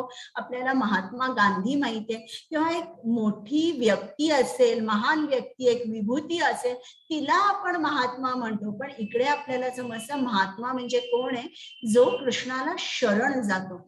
शरण जाणं हे सोपं नाहीये. 6 लेव्हल्स आहेत. त्या लेव्हल्स आपण सगळ्या जेव्हा पाळतो तेव्हा आपण म्हणू शकतो की मी शरण गेलेले आहे श्रीकृष्णाला. तर हे सुद्धा आपल्याला इकडे समजतं की अनेक जन्म मृत्यू नंतर एखाद्याला वास्तविक ज्ञान होते. वास्तविक ज्ञान म्हणजे इन थिअरी नाही. आपल्याला सगळी थिअरी माहिती आहे, प्रॅक्टिकल मध्ये आपण शून्य आहोत, पण प्रॅक्टिकल आपलं पाहिजे ज्ञान. मग आपण म्हणू शकतो की मी कृष्णाला शरण गेलेलो आहे, थिअरीनी काही नाही. आणि असा जो माणूस असतो जो कृष्णाला शरण जातो तो अत्यंत दुर्लभ असतो आणि त्याला महात्मा म्हणतात. हरे कृष्ण. हरे कृष्णा. ज्याचे ज्ञान भौतिक कामनांनी हिरवलेले आहेत ते अन्य देवतांना शरण जातात आणि आपल्या स्वभावानुसार आराधनेच्या विशिष्ट विधिविधानांचे पालन करतात. श्लोक क्रम 21.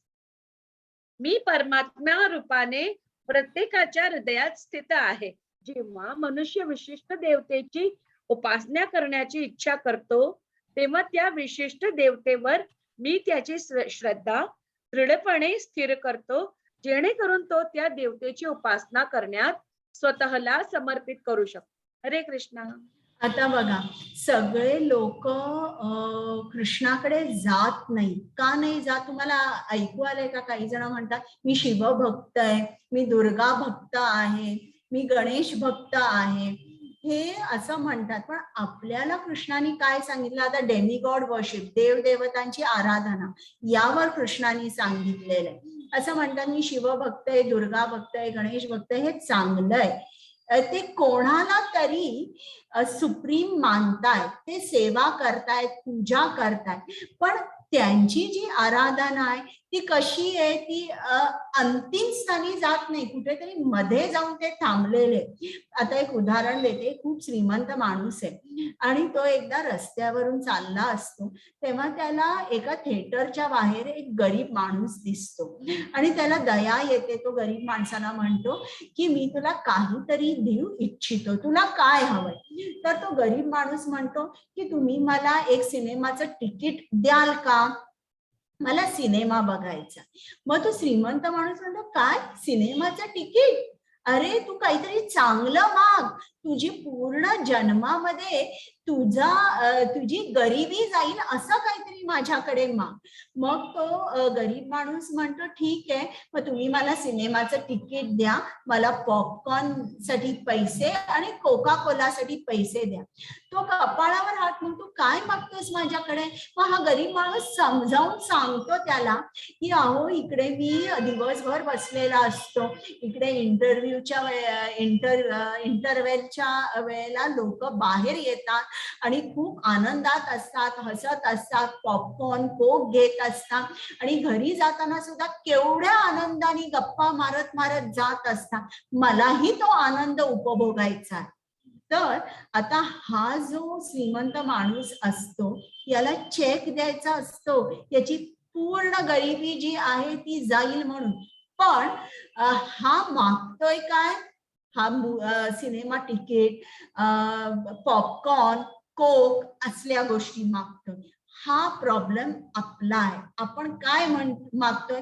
संपत्ती, सुंदर पत्नी, चांगला मुलगा, उत्तम नोकरी, उत्तम प्रमोशन, या सगळ्या गोष्टी आपण मागतोय. आता चूक कोणाची आहे? आणि आपण तिकडेच थांबतोय, हे मागून सुद्धा आपण तिकडेच थांबतो की मी भौतिकाचाच राहू दे. आपण मागतच नाही जन्म मृत्यू चक्रातून सुटून कृष्णाकडे जायला. कृष्ण आपला पिता आहे आणि कृष्णाच्या धामामध्ये आपल्याला इकडे स्ट्रगल फॉर एक्झिस्टन्स आहे. या भौतिक जगामध्ये असा स्ट्रगलच नाहीये गोलोक वृंदावनामध्ये, पण आपण स्ट्रगल मागतोय आणि त्याच्यामध्ये असे थोडेशा जो काही आनंद आपल्याला असं वाटतोय. हा भिकारी ज्याप्रमाणे अरे वा किती सगळे आनंदाने हसत खेळत पिक्चर बघून चालले, इंटरव्हेल मध्ये येऊन कोक घेताय, किती आनंद आहे. आपण त्या भिकाऱ्यासारखे असतो. आपण कुठेतरी मध्ये जाऊन थांबतो, गंतव्य स्थानापर्यंत पोहोचत नाही जेव्हा आपण देवदेवतांची पूजा करत असतो तेव्हा.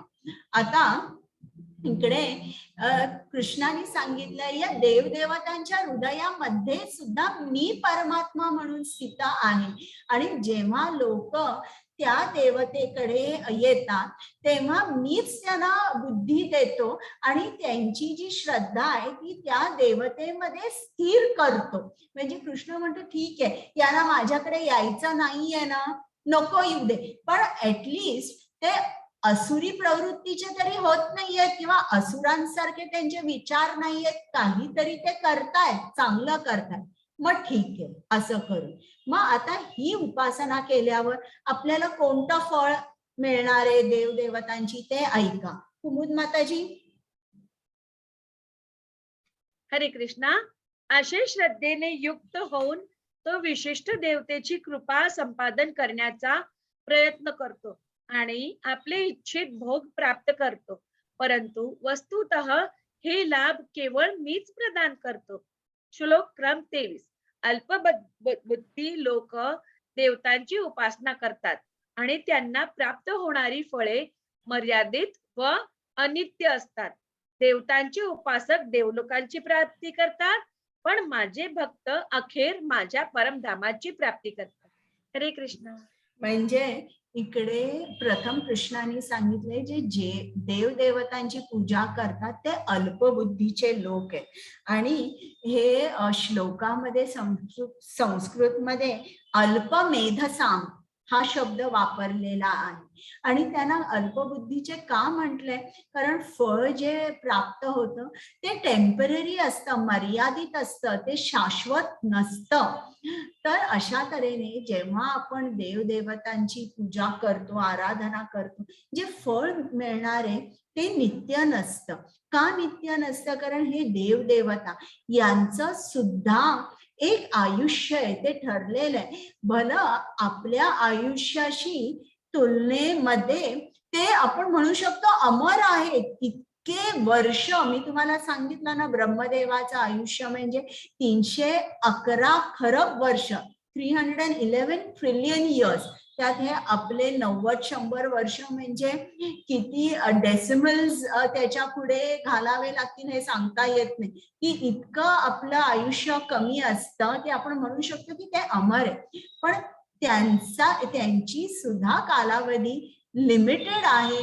आणि त्यांना सुद्धा जेव्हा संकट येतं तेव्हा ते सुद्धा विष्णूकडे जातात आणि ते संकटातून मुक्त होण्यासाठी प्रार्थना करतात. म्हणून कृष्ण म्हणतोय की तुम्ही देवदेवतांकडे न जाता माझ्याकडे या.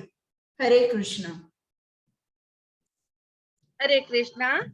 मला पूर्णपणे न जाणणाऱ्या अल्पबुद्धी लोकांना वाटते की मी पुरुषोत्तम भगवान श्रीकृष्ण पूर्वी निराकार होतो आणि आता व्यक्तित्व धारण केले आहे. त्याच्या अज्ञानामुळे ते माझे अविनाशी आणि अनुपम असे दिव्य स्वरूप जाणू शकत नाही. हरे कृष्ण. परत इकडे कृष्णाने सांगितलंय की जे लोक मला फॉर्मलेस आहे, मी निराकार आहे असं मानतात, ते अल्पबुद्धीचे लोक आहेत. आणि संस्कृत श्लोकामध्ये अल्पबुद्धय असा शब्द वापरलेला आहे. की इकडे आपल्याला समजतं की कृष्णाचं सुद्धा स्वरूप आहे, त्याला तो साकार आहे, त्यालाही आकार आहे, पण त्याचं स्वरूप कसं आहे? दिव्य स्वरूप आहे. आपलं स्वरूप कसं आहे? आपलं मात्र स्वरूप नाशवंत आहे. आपल्या शरीराचा नाश होतो. कृष्णाच्या शरीरावर काळाचा प्रभाव पडत नाही, आपल्या शरीरावर काळाचा प्रभाव पडतो.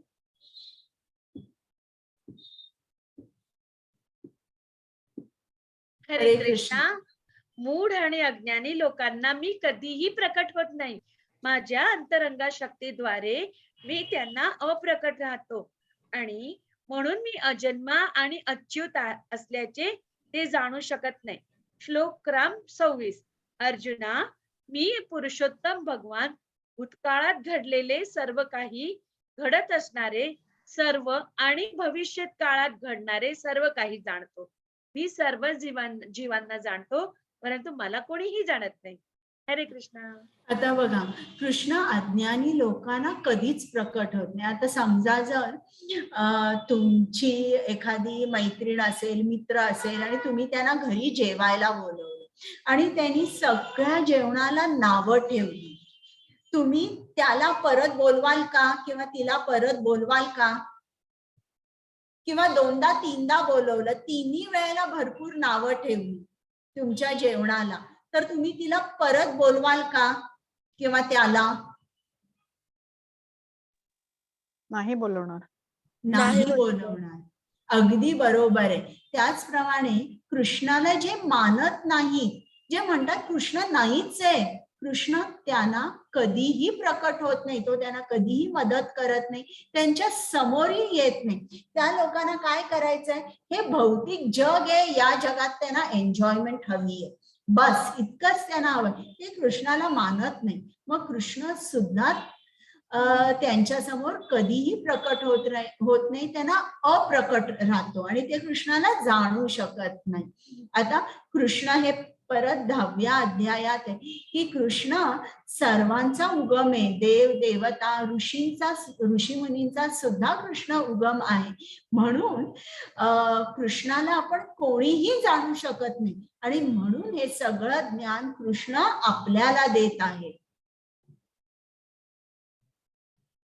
हरे कृष्ण. हरे कृष्णा. येषां त्वन्तगतं पापं जनानां पुण्यकर्मणां ये द्वंद्वमोह निर्मुक्ता भजन्ते मां दृढव्रतः. हरे कृष्णा. त्यांनी या जन्मी आणि पूर्वजन्मी पुण्यकर्मे केली आहेत आणि ज्याची पापकर्मे पूर्णपणे नष्ट झाली आहेत ते द्वंद्वरूपी मोहातून मुक्त होतात आणि दृढनिष्ठेने माझ्या सेवेमध्ये युक्त होतात. हरे कृष्णा. आता तुम्ही सर्वजण रोज येताय क्लासला, तास दीड तास बसून ऐकताय, ही काही सामान्य गोष्ट नाहीये. तुम्ही का येऊ शकता, का बसू शकता, त्याला एक कारण आहे. या जन्मी तुम्ही काहीतरी पुण्यकर्म केलंय, पूर्वजन्मी तुम्ही काहीतरी पुण्य केलेलं आहे किंवा तुमची पापकर्मे पूर्णपणे नष्ट झालेली आहेत आणि म्हणून आज तुम्ही एक तास बसून भगवद्गीतेचं श्रवण करू शकता. तर क्वालिफिकेशन किंवा पात्रता काय आहे? कृष्णाच्या भक्तीमध्ये व्यस्त राहणे किंवा भगवद्गीताचा अभ्यास करणे. पात्रता काय आहे? एकच क्वालिफिकेशन आहे की ज्यांनी पूर्वजन्मी या जन्मी पुण्यकर्म केलेले आहे आणि ज्यांचे पापकर्म पूर्णपणे नष्ट झाले, हेच कृष्णापर्यंत जाऊ शकतात. ही गोष्ट मी तुम्हाला जरा नंतर सांगते. आता शेवटचा श्लोक आहे. हरे कृष्ण. हरे कृष्णा. पूर्णपणे मतपरायण झालेले जे मला भौतिक सृष्टीचा संचालक, देवताचा नियंत्रक आणि सर्व यज्ञांचा अधिष्ठाता भगवंत म्हणून जाणतात, ते मृत्यू समयी सुद्धा मला जाणू शकतात. हरे कृष्णा. म्हणजे इकडे कृष्णाने सांगितलंय, जे माझ्या भक्तीमध्ये सदैव व्यस्त असतात, 24/7, जे माझे स्मरण करतात, अशांना मृत्यू समयी सुद्धा ते मला जाणू शकतात. तर असा करून हा अध्याय झालेला आहे. जिग्ना माताजी आलेले आहेत का? जिग्ना माताजी. हाँ माताजी, मैं हूँ. Will you recite? Yeah ma'am, I will. Yes Mataji, shall I start? Yes, I will Okay, but just you- stop the recording. Okay Mataji, okay.